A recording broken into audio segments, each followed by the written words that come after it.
পারিবারিক কলহের জেরে ফের একবার ত্রিশূর্ধ্ব এক গৃহবধূর বিষ পান করে আত্মহত্যার ঘটনা ঘটল খোয়াইয়ে। মৃত গৃহবধূর নাম রূপারানী দেববর্মা।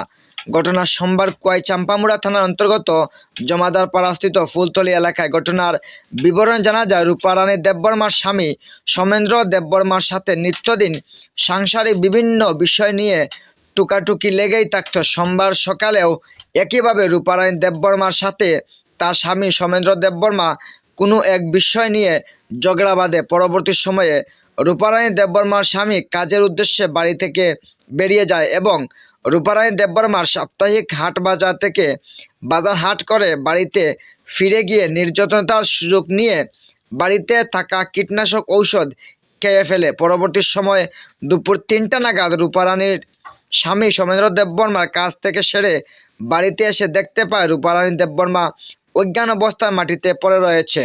সাথে সাথে রূপারানী দেববর্মাকে অজ্ঞান অবস্থায় খোয়াই জেলা হাসপাতালে নিয়ে গেলে হাসপাতালের কর্তব্যরত চিকিৎসক তার অবস্থা আশঙ্কাজনক হওয়ায় তাকে উন্নত চিকিৎসার জন্য জিবি হাসপাতালে রেফার করে দেন। কিন্তু আর্থিক অবস্থা ভালো না হওয়ার তার পরিবার জিবি হাসপাতালে নিয়ে যেতে রাজি হয়নি। অন্যদিকে খোয়াই জেলা হাসপাতালের কর্তব্যরত চিকিৎসক বিশ্বশ্রী দেববর্মা আপ্রাণ চেষ্টার পরও বাঁচাতে পারেননি রূপারানী দেববর্মাকে এবং সন্ধ্যা 6টা নাগাদ খোয়াই জেলা হাসপাতালেই মৃত হয় রূপারানী দেববর্মার। অন্যদিকে এই ঘটনার খবর পেয়ে খোয়াই জেলা হাসপাতালে ছুটে আসে চাম্পাউড়া থানার পুলিশ এবং মামলা হাতে নিয়ে তদন্ত শুরু করেছে বলে খবর।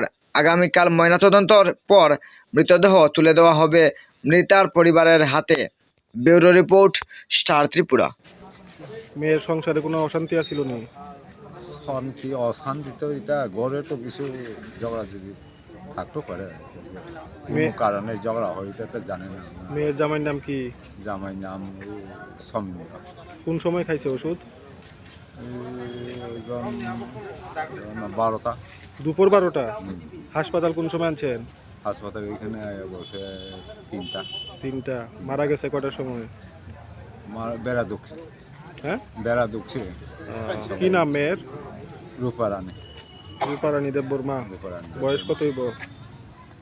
বয়স হইব 40।